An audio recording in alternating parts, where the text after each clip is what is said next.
Așa, asta să Hai, filmează. Bună ziua, mă numesc Amuza Daniel, sunt la judecătoria Așa. Târgoviște. Domnii jandarmi îmi cere mască, Da. având în vedere că un guvern care a fost demis nu poate să mai dea legi. Dumnealor ascultă o lege care nu este lege. Da? Să ne spună dumnealor cum poate să asculte de un șef care nu mai este șef. Da. Vă rog să Oricum. prezentați actul de identitate Așa. și după aceea nu e nicio problemă. Gata, bine, așa, vă prezentăm. Conform actul. legii 55 veți fi sancționat. Da, exact. De legea 55. Nu respectați regulile? În reguli care nu mai este în stare de alertă. De ce? Domnul jandarm, Ați auzit?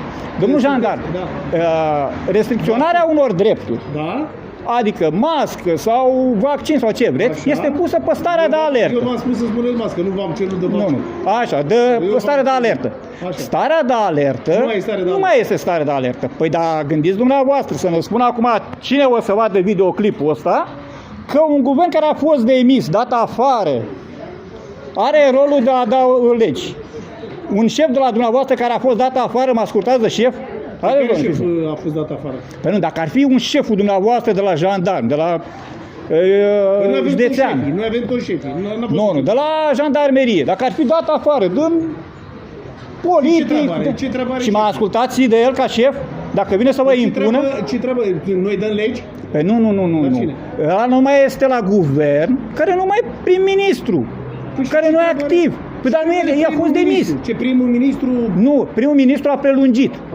Starea de alertă. Da. Păi dar și cum a Și e- prelungit care a fost demis? Deci nu e demis. interimar, Nu nu. e interimar. Nu e interimar. Nu. Domnul, Da, e interimar.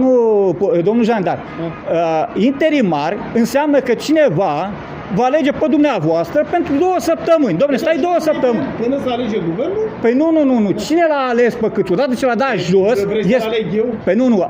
Actul este dat jos, deci Parlamentul l-a dat jos și a rămas pe postul ăla până să alege guvernul. Atunci vă iau altfel. Ziceți. În orice zonă aglomerată se poartă mască. Dacă vreți Păi să dacă nu mai, pe stradă, deși păi dacă nu mai e stare de alertă, cum să port în stare de alertă? Pentru că e pusă de... nu mai e stare de alertă. Nu e stare de alertă. Că nu mai e guvern. Că nu e guvern, e pusă de un guvern. Vă sancționez. Așa. Și după ce faceți ce? Faceți reclamație unde a zis că nu faceți? Face, vedem, unde se încadrează. Păi nu, a zis că nu faceți nu știu Păi ce nu, penal. eu v-am arătat dumneavoastră că faceți un abuz. Nu, abuz. aia nu e nicio Păi problemă. nu e Dacă abuz. fac un abuz, nu e nicio problemă. Că nu Așa, vă sperii, da. așa, păi nu, știu că nu vă speriați, da, așa. După ce veți fi sancționat, aveți Așa. dreptul să faceți contestație conform legii 15 zile la judecătoria Târgoviște. Nu de neapărat Târgoviște, depinde de care sunteți. Da, eu sunt aici aproape de Târgoviște. Păi da, zic. Bine, vă mulțumesc. Așa.